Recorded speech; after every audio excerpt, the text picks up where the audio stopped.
நம்ம இப்போது chicken stew idiyappam பண்ண போகிறோம். தேங்காய் வந்து ஃபஸ்ட்டு திக்கு பால் கொஞ்சமும், அதுக்கு அடுத்தது அதே தேங்காயில் ரெண்டாவது பால் எடுத்து வச்சுருக்கேன். வெள்ளை வெங்காயம் 1.5 வெங்காயமும், இஞ்சி வந்து நீள நீள துண்டும், பச்சை மிளகாவும் கருவேப்பிலையும் எடுத்து வச்சுருக்கேன். வேணும்னா கேஷ்யூ நட் கூட போட்டுக்கலாம். இதில் வெள்ளை வெங்காயம் போடணும்னு இல்லை, நார்மலான பெரிய வெங்காயம் கூட போடலாம். சிக்கன் ஒரு 1/4 கிலோ இருக்கும். அதில் வந்து ஒரு பெரிய உருளைக்கிழங்கும் கேரட் ஒன்றும் போட்டிருக்கேன். பீன்ஸ் கூட எடுத்து வச்சுக்கலாம், இல்லை வெறும் வெஜிடபிள் கூட நம்ம போட்டுக்கலாம். பிரிஞ்சி லீவ்ஸ் போட்டுக்கோங்க.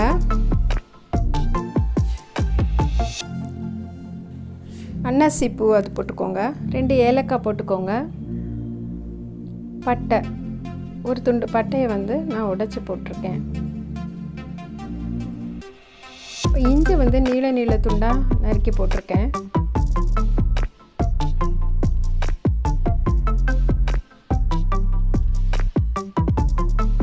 நறுக்கி வச்சுருந்த அந்த வெங்காயத்தை போட்டு நல்லா வதக்கிக்கோங்க. வெங்காயம் வந்து அந்த கோல்டன் ப்ரௌனாலாம் வர வேண்டாம், கொஞ்சம் வெந்து அந்த கண்ணாடி பதத்துக்கு வந்தால் போதும். பச்சை மிளகா வந்து காரம் எவ்வளோ தேவையோ அவ்வளோ போட்டுக்கோங்க. நான் நல்லாவே கொஞ்சம் போட்டிருக்கேன், காரமாக தான். அப்போ அந்த சிக்கனை வந்து நல்லா கழுவும் போதே மஞ்சத்தூள் போட்டு கொஞ்சம் நேரம் ஊற வச்சு கழுவிடுங்க. ஏன்னா மஞ்சத்தூள் போட்டு அந்த ஸ்டியூவோட கலர் மாறிடும். இந்த கவிச்ச ஸ்மெல் இல்லாமல் இருக்கிறதுக்கு நம்ம வாஷ் பண்ணும் போதே போட்டு வாஷ் பண்ணிடணும். வெங்காயம் இது எல்லாத்தையும் சேர்த்து நல்லா வதக்கிட்டு, இது வந்து வெறும் தேங்காய் பால்னால உடம்புக்கு ரொம்ப நல்லது.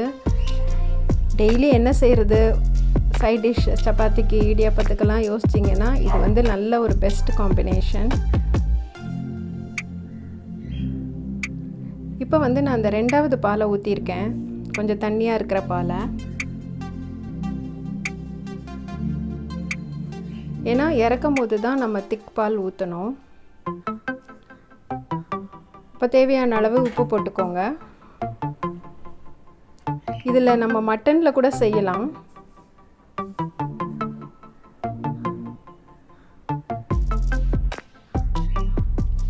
ஆனால் மட்டனை நல்லா வேக வச்சு இதில் போடணும்.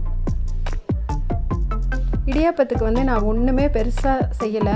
அப்படியே ரெடிமேடில் ஒரு அரிசி மாவு பேக்கெட் எப்போவுமே வீட்டில் வச்சுருப்போம் இல்லையா, அந்த அரிசி மாவு பேக்கெட்டில் இருந்து தான் 1 கப் மாவும் கொஞ்சம் சுடு தண்ணியில் உப்பு கலந்து எடுத்திருக்கேன். தனியாக இடியாப்பம் மாவெல்லாம் நான் வாங்கலை. எப்போது ரைஸ் ஃப்ளார் ஏதாவது ஃப்ரை பண்ணுறதுக்கு நம்ம போடுறதுக்கு வச்சுருப்போம், அந்த ரைஸ் ஃப்ளார்லேருந்து 1 கப் மாவும் கொஞ்சம் தண்ணி சுடு பண்ணி அதில் உப்பு போட்டு கலந்து இந்த மாவில் ஊற்றிருக்கேன். இப்போது அரிசி மாவு வீட்டில் இருந்தால் ஒரு 10 நிமிஷத்தில் ஒரு இடியாப்பம் செஞ்சு இறக்கிடலாம். நல்லா ஆவியில் வெந்தது, உடம்புக்கும் நல்லது.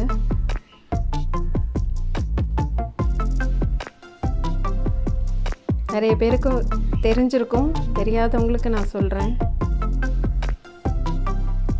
அப்போ இந்த நல்ல சுடு தண்ணியில் அதை நம்ம பிசையும் போது மாவு சாஃப்டாக ஆயிரும். அப்படியே அந்த அரிசி மாவு வேறு எதுவுமே அதில் போடலை.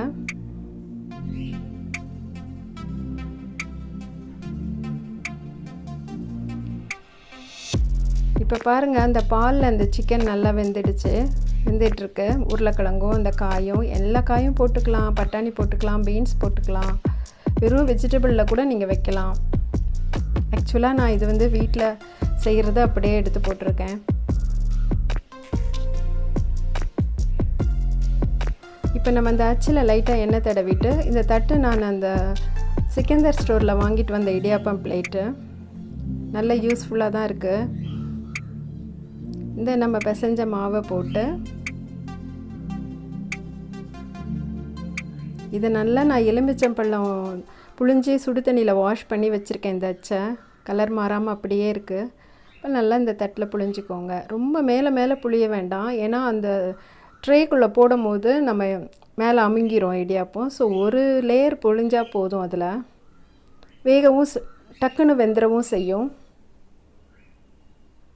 எவ்வளோ சாஃப்டாக அழகாக வருது பாருங்கள் அந்த இடியாப்பம்.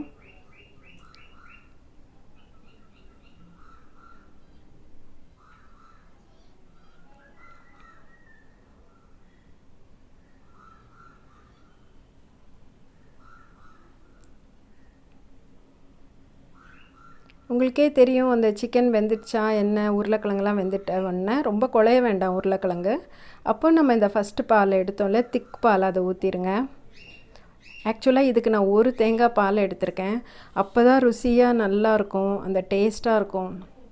ரொம்ப ருசியாக இருந்தது. நீங்கள் கண்டிப்பாக இதை செஞ்சு பார்த்துட்டு சொல்லுங்கள். மேலே கொஞ்சம் கருவேப்பிலை, கொத்தமல்லி எல்லாம் தூவிக்கலாம். பாருங்கள், சூப்பரான ஸ்டியூ ரெடி. இடியாப்பம், ஆப்பம், சப்பாத்திக்கு நல்ல காம்பினேஷன். அந்த தட்டிலேருந்து இடியாப்பம் அழகாக வந்துடுச்சு பாருங்கள். நல்லா சாஃப்டாக வெந்திருந்தது.